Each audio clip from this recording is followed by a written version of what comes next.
Hello and welcome to episode 263 of the official EstablishTheRun.com podcast. My name is Adam Levitan. We are back for another rest of season top 150 update. We debuted this pod last week.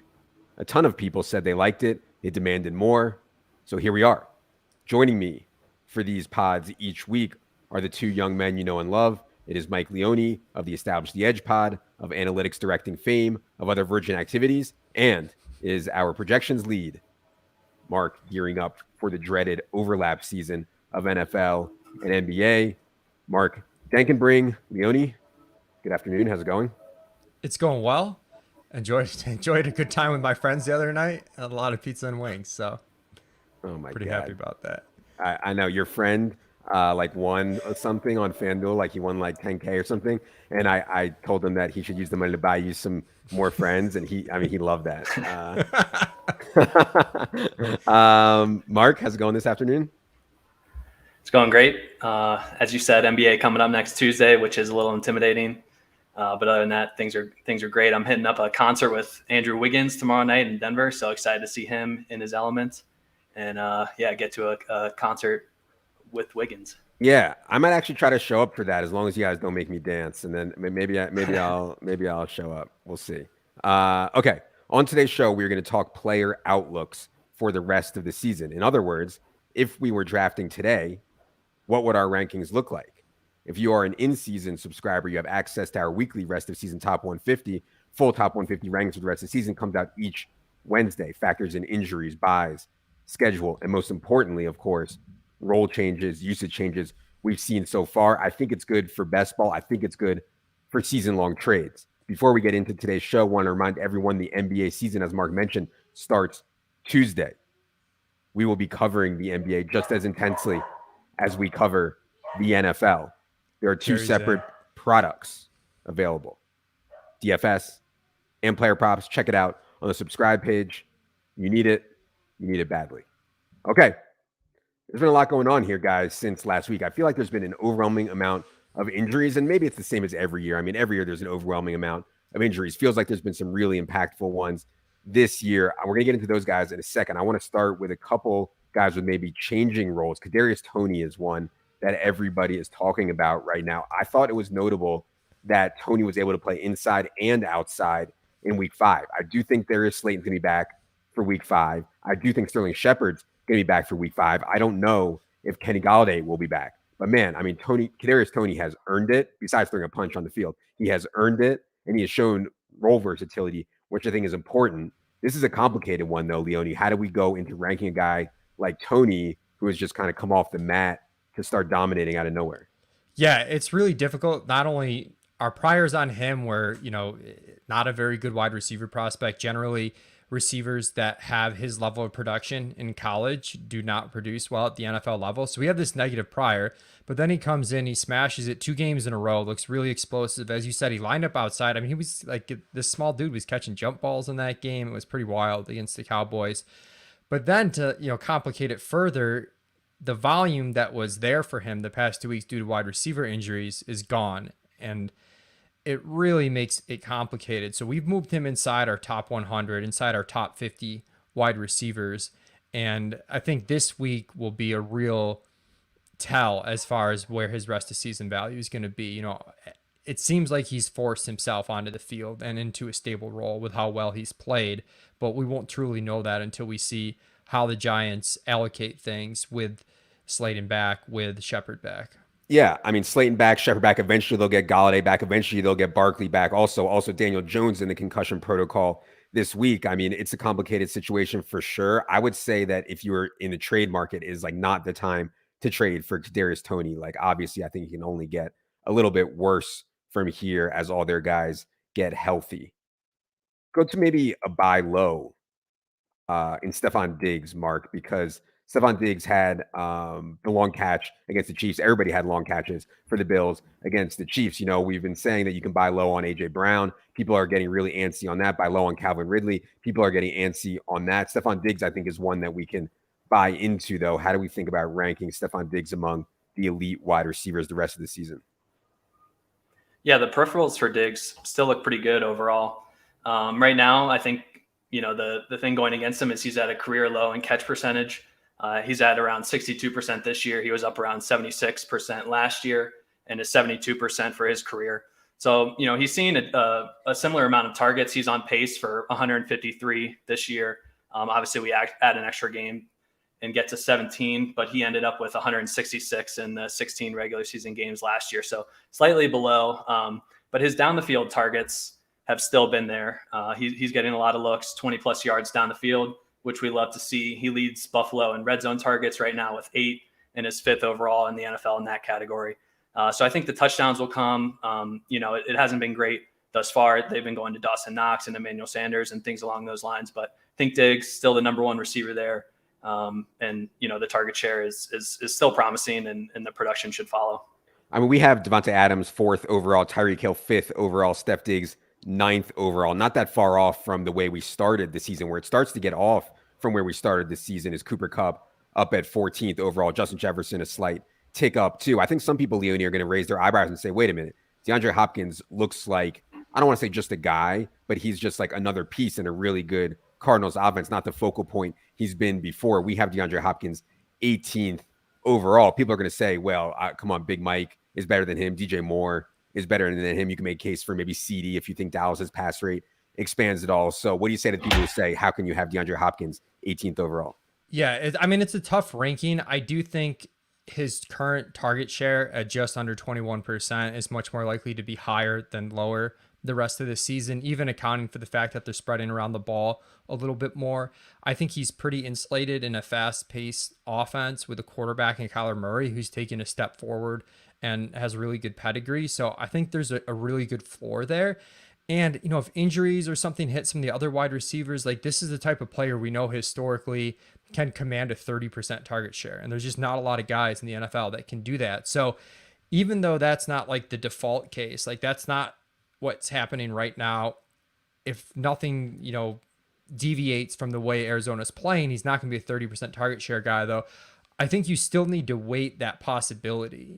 There's still upside beyond what he's doing. So I like the floor ceiling combination as we get further into the season. If it continues to be spread out, if he continues to be more like a 20% target share guy, then we'll keep dropping him and we'll drop him a little bit more. But right now, my expectation is he'll be more like 25% target share guy in a fast-paced offense with a good quarterback with a ceiling of a 30% target share. And that's a pretty good combination. Yeah, I have a bet on DeAndre Hopkins under for receiving yards for the entire season, which I took back in August. I've also taken DeAndre Hopkins unders a couple times this season already. And my take is that the target competition has changed so much from when he was a 30% guy. Rondale Moore is there. AJ Green is there. And now I think it's notable, at least, that Max Williams was stealing targets. Max Williams looks like he's out for the year. And so maybe that's a little feather in the cap for DeAndre Hopkins, where you say, hey, the tight ends behind Max Williams are not going to get as big a target share as Max got, a little bit more for the wide receivers. Let's go to the rookie quarterbacks. I can't even go to Leone on this. He's so biased. Mark, I have to go to you on the Trey Lance and Justin Fields stuff. We talked about it on Tuesday with Silva. Justin Fields is just not running. They are coddling him so hard. Trey Lance, on the other hand, is running like an absolute maniac. I think the problem is that whereas Fields looks like he's going to start for the rest of the year, we'll see when Jimmy Garoppolo gets healthy what happens with Trey Lance. So I can see how this is a difficult ranking. What do you think about the rookie quarterbacks right now as we head to week 6? For sure. I was really hoping that Trey Lance would come out in that Cardinals game and play well and kind of snatch the job going into the bye this week. But it comes up, he has a sprained knee after the game, so he might not even be healthy enough to play in week 7 when they next play. So, it could very well go back to Jimmy G. I was encouraged, honestly, just by the fantasy performance that he had. Still got to just about 15 points, and that's with their only touchdown coming on the ground through Debo. He threw for under 200 yards. So we just saw, the massive floor and obviously the massive ceiling tied to him if he were to get some more going through the air. His passing did not look great, just from my simple eye test. But, just when we're talking about fantasy, I love Lance moving forward. And I think he'd be a top 10 QB if we could promise the playing time. Fields on the other side I'm definitely worried about. He came out of that game with a hyperextended knee. So, it's not like Chicago has been designing rushing plays for him before that. And now I think moving forward, it's unlikely that they gear him up for many rushing plays. So, I don't really know what to think about Fields. We don't really want him as a pocket passer. That's not what we're interested in for fantasy purposes. So I think, if a couple weeks go by and it's similar story with Justin Fields, then I don't think we can consider starting him in season long. Leone, I think that people want to know if you have torched all your best ball teams that have Justin Fields yet, or are you still holding out hope? It's a tough scene. Like, you could make an argument that he shouldn't even be in the top 150. Like, the 3 games that he's put together as a fantasy starting quarterback are about as low of fantasy points as you can score as a starting quarterback. Like, it's been that bad. And it's a real tough scene for me, who kind of built, I just thought with his ability and his rushing that there was no way the floor wouldn't be there. And it's not there. We have him in the 150 with the hopes that he's guaranteed the job for this season, and as the season goes on, that they'll unleash him a little bit, and we do see that ceiling. But as Mark said, if they continue to coddle him, even one more week of what they've been doing, like, at a certain point, you just gotta be like, okay, this just isn't happening, and move on and try and go a different direction. All right.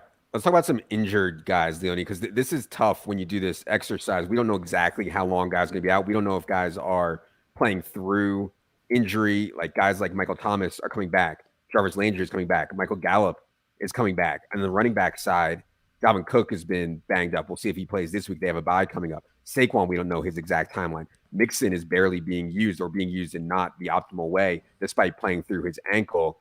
I know we talked about this a little bit during Tilt Space, but what's your overall thought on ranking guys who are injured, either coming back or playing through injury? Yeah, it's tough. I know even just in DFS, some of the guys that we overprojected this past week. Small sample, just 1 week, but was the injured guys. We just gave too much volume to TJ Hawkinson, Joe Mixon, and some of those guys. And it's something that's really hard to quantify. So someone like Dalvin Cook, we would have him if we knew he was healthy as the 3rd overall player.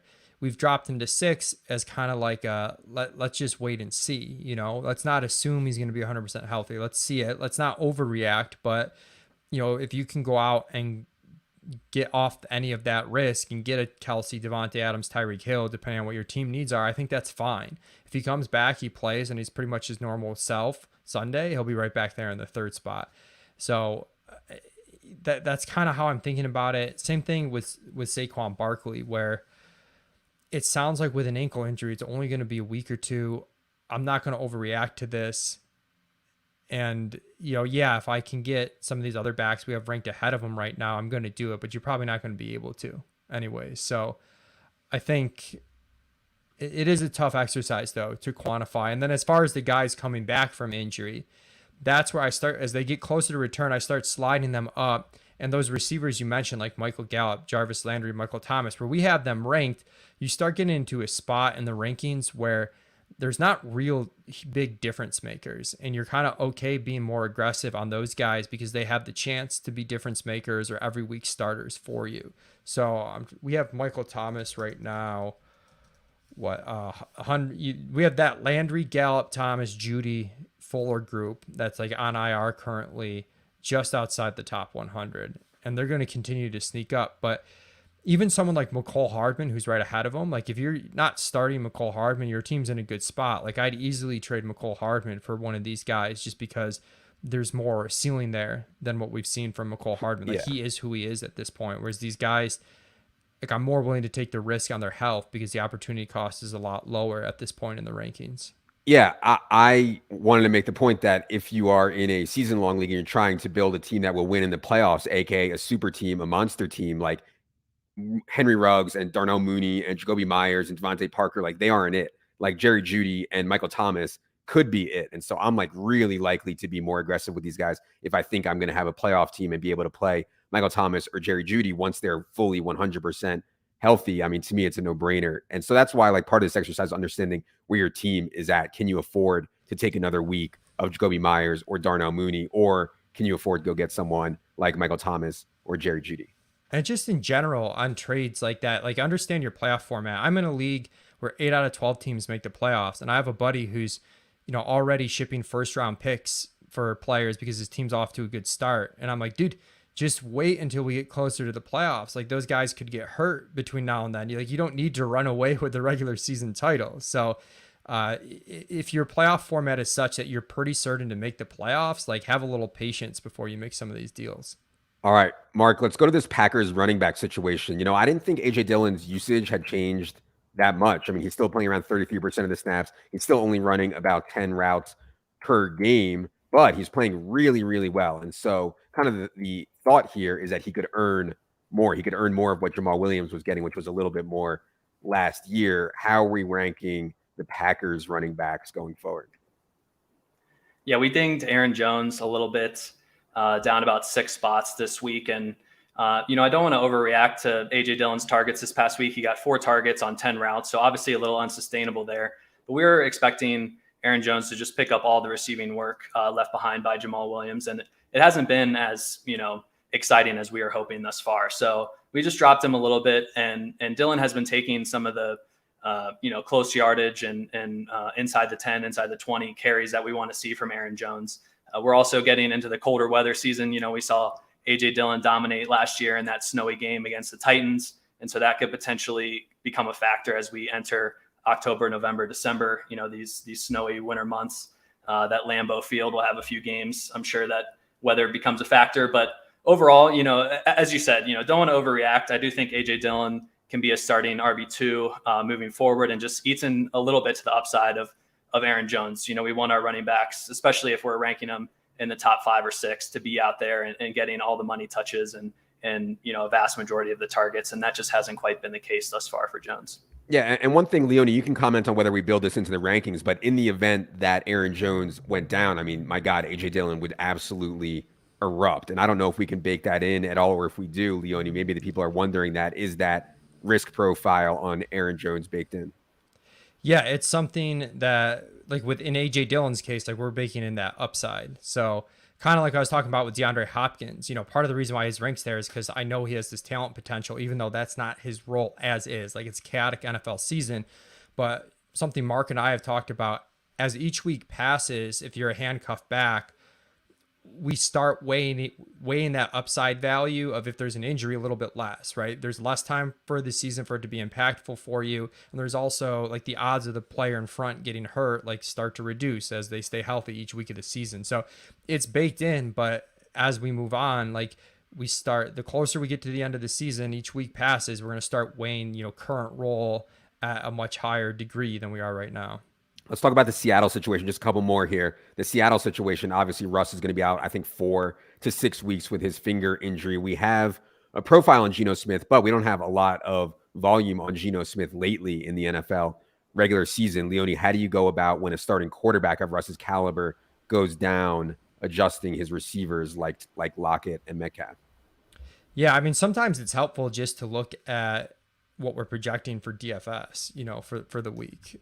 And that's something where our models are accounting for who the quarterback is. And, someone like DK Metcalf this week we have for about, 14 PPR points, which is a lot lower than we probably would have had. So we start to bring him down in the rankings. He's someone that, I mean, he's about where he was to start the season, but some of the guys in front of him have disappointed, where he might have leapfrogged some guys. If Russell Wilson, like where we have Justin Jefferson, about middle of the second round is where we would have DK Metcalf if Russ wasn't hurt. And where we have Tyler Lockett, we probably have him, maybe more where we have like Terry McLaurin, Amari Cooper, which they're not huge docks. They're like half round docks because we still think the talent's there for each of the receivers. And hopefully Russ is back come playoff fantasy time, that if you're surviving until then, you still get the huge ceiling. So it's another one of those spots where you really have to recognize the shape your team is in and like what you need. Do you need this immediate production?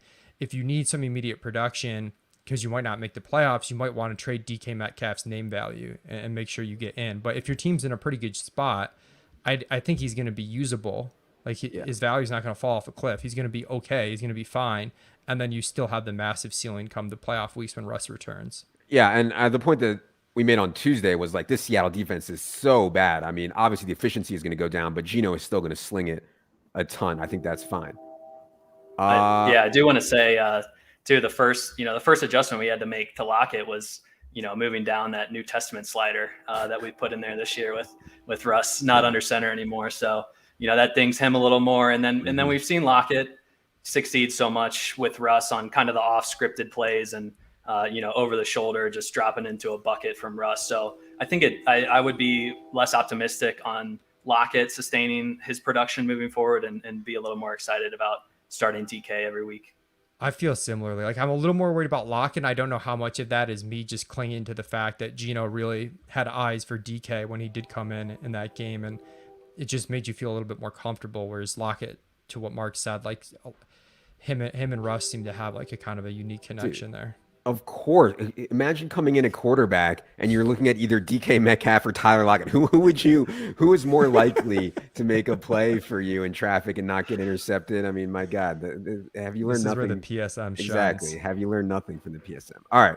Maybe one more here. Mark, Miles Sanders and Chris Carson. And Miles Sanders is playing tomorrow night. This is a horrible matchup for Miles Sanders because they've used Kenny Gainwell so much in the pass game. And this is obviously a pass-centric game script coming for the Eagles. But yeah, I mean, it's tough right now for Miles Sanders. Chris Carson also, it's tough. They're playing so many guys. Now he has Geno and, Chris Carson has been banged up. So I don't know, man. I don't want anything to do with these guys. Like, I don't even know where I would have them ranked personally because I just want nothing to do with Miles Sanders and Chris Carson. What do you think about those kind of running backs? Yeah, neither situations look very promising at this point. It does look a little better for Sanders because he's only dealing with Gainwell. Boston Scott has still not been involved there at all. But the Eagles are third in pass rate over expectation at this point. And I think Kenny Gainwell has shown himself to be the more proficient pass game back at this point. Sanders, they trotted him out there for 75% of the routes this last week, but I think he had 5 catches for 6 yards. So it's not like he, deserves much more after that performance. With Carson, it looks pretty brutal to me, honestly. We have the efficiency concerns now that Geno is in at quarterback. Seattle, I would imagine, is going to continue to operate pretty slowly and just try and play a low-scoring game without Russ in there. And then he's dealing with, 3 other backs.